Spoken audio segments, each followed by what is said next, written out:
We visited one of Orlando's big 3 theme parks during the holiday season, and honestly, it was not it. We visited SeaWorld Orlando on December 27th with my family, and it was Mia's first time. Now, full disclosure, we're Disney annual pass holders and definitely more Disney people, but we wanted to share our honest review. Some things impressed us, and others honestly made us hesitate about ever coming back. Not to mention, we almost had a near-death experience. I think that's a little dramatic, but... It is not. Absolutely not. It was Heck pretty no. scary. But before we jump into the bad things about SeaWorld, let's talk about the pros that SeaWorld does have. So even though it was a busy week, it honestly didn't even feel that crowded. Honestly, the park felt open and very walkable, and that was really nice considering that we had a baby in a stroller to push around. So I was actually pretty surprised that SeaWorld did offer some private nursing rooms and changing tables in some of their bathrooms. It makes it really helpful when you do have a little baby. The best part about SeaWorld is honestly their shows. Their animal shows are amazing. The way that the animals are trained is really entertaining. Every show is actually really entertaining. I did not find a single show that was boring. And we saw the orca show, the dolphin show, and the sea lions.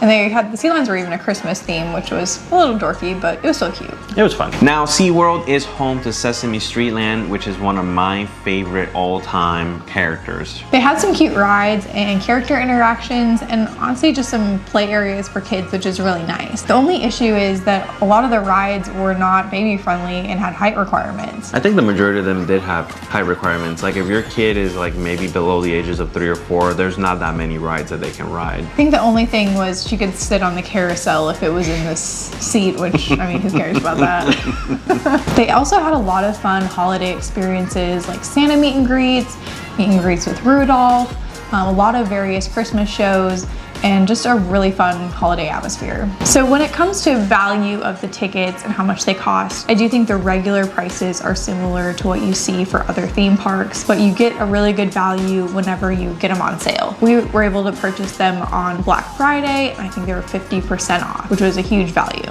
The all-day dining is usually $60 for the day, and we were able to get it for $30. Now let's get into the fun part, the cons, and I have a lot to say about this. Maybe we should be nice. No, absolutely not. It was a bit rough. Absolutely not. We're not gonna be nice, right? Because this is an honest review. If we're not gonna give an honest review, might as well go be doing something else. This is an honest review of what SeaWorld actually is. Let's talk about the food quality and service. Now, if you wanna feel like you're back in your high school cafeteria, this is the place for you. You're not wrong. So that being said, the food quality is not that great. And honestly, the staff moves really slow. I don't know if that's their stuff from the holidays, but it was not great. It took forever sometimes to get our food. And now even though it's a great value, you almost pay twice the price just by standing there. And the lines, I mean, there was a line, but it should have moved 5 times as fast is what it did. Yes. And here's a little side note. This food at this park is the most expensive food I have ever seen in my life. It was crazy. We did the math. We went to eat at one of the pizza places, and since we had the all-day dining thing, we didn't have to pay for it. But we saw the prices. Small slice of pizza, because really not, it's maybe like 3 slices total, was $22 without a drink or anything. $22. And there were how many of us? There were like 8 of us. So we did the math. For lunch, for 8 of us, was close to $200. That is ridiculous. Each person's meal ended up being $30, which paid for our all-day dining. And if you're not on the meal plan, the food prices are honestly outrageous for what you're getting. So if you're gonna go visit SeaWorld on a regular basis, just bring your own food, because honestly it's probably better and it's cheaper. I don't think you're allowed to though. Okay, never mind then, I'll go screw myself.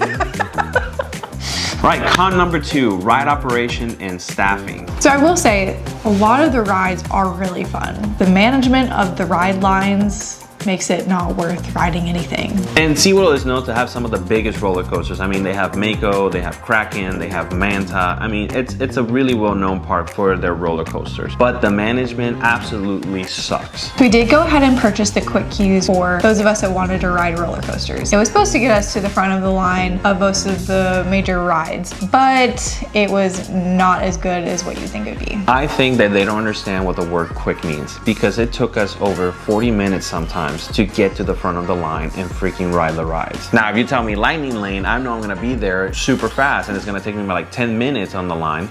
But quick queue, nah, did not happen. Probably some of the quickest was 20 minutes. and we waited as long as 45, I think. Yeah. I can only imagine what the non-quick queue people waited for those rides. It's absolutely ridiculous, especially if you're paying for it. And sometimes they didn't even have a staff member checking if you actually had a quick queue.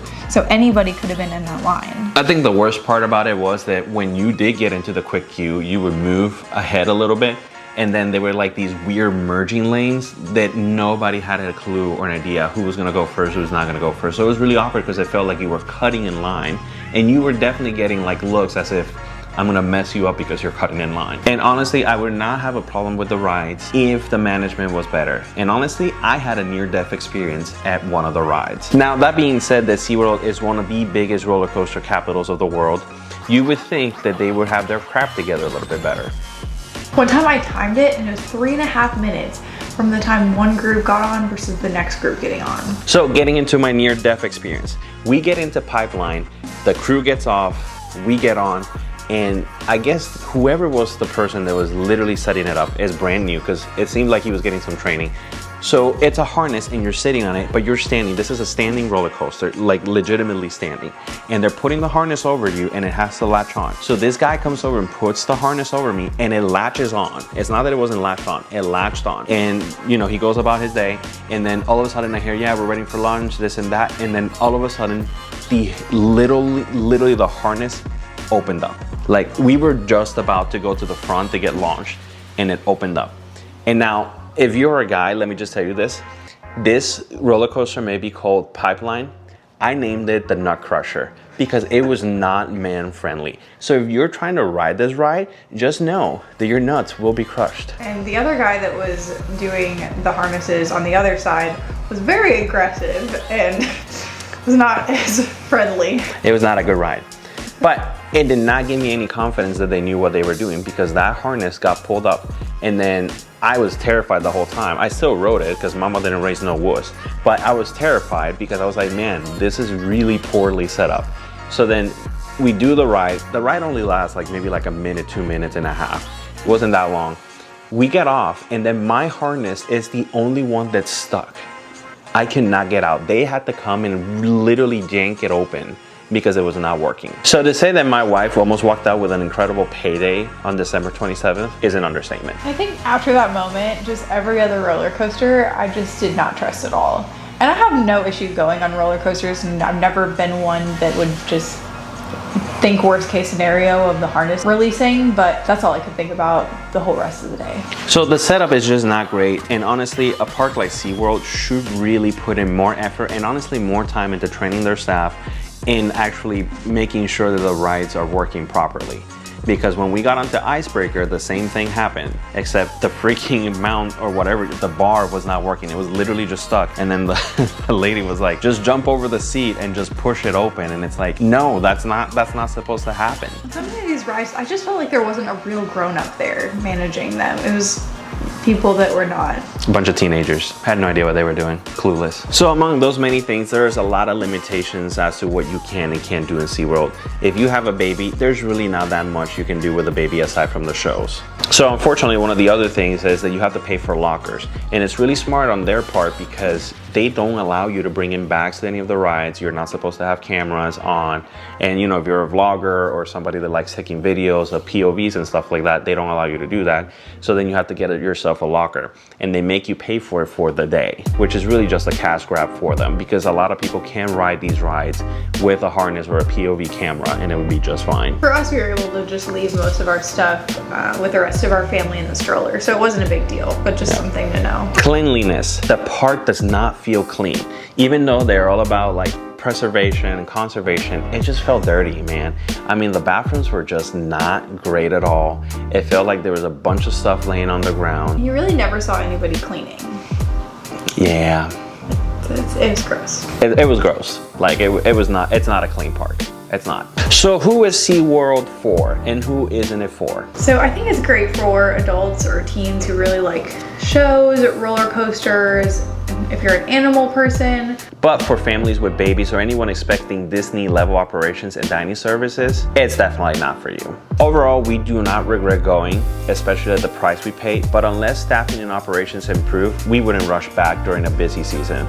There's a lot to enjoy, but some of the frustrations are hard to ignore, especially since it is one of the big 3 parks here in Orlando. No matter how good the roller coasters are, if you feel like you're risking your life, it's just not worth it. So if we had to rate this park, these are the ratings that we would give SeaWorld right now. So for the ride, I feel like it should be in 2 separate categories, the rides itself versus how the ride is run. Because the rides itself would be 8 out of 10, but the whole process of going on the rides makes it a 5 out of 10. For baby friendliness, I give it a 5 out of 10. I'd say the shows are fun for babies and also the animal experiences, but that's about it.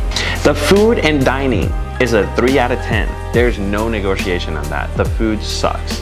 And it's not worth the price that you're paying at the parks, because if you're gonna spend $200 in just a lunch eating pizza, might as well go across the street to the Cheesecake Factory and spend that money there. The overall value on sale, I would say, is an 8 out of 10. I mean, for the price point, you really can't find anything cheaper, especially during those holiday times. But if this was on a regular basis, not worth it. So if you've been to SeaWorld recently, why don't you tell us what your experience is? Do you love SeaWorld? Do you hate it? Have you had a similar experience? Or maybe we just went on a fluke day and it was just a horrible day for us to go. And maybe SeaWorld is probably the best park in all of Orlando. Why don't you let us know in the comments? Don't forget to like and subscribe, follow us, turn on that notification bell, and we will catch you on the next video.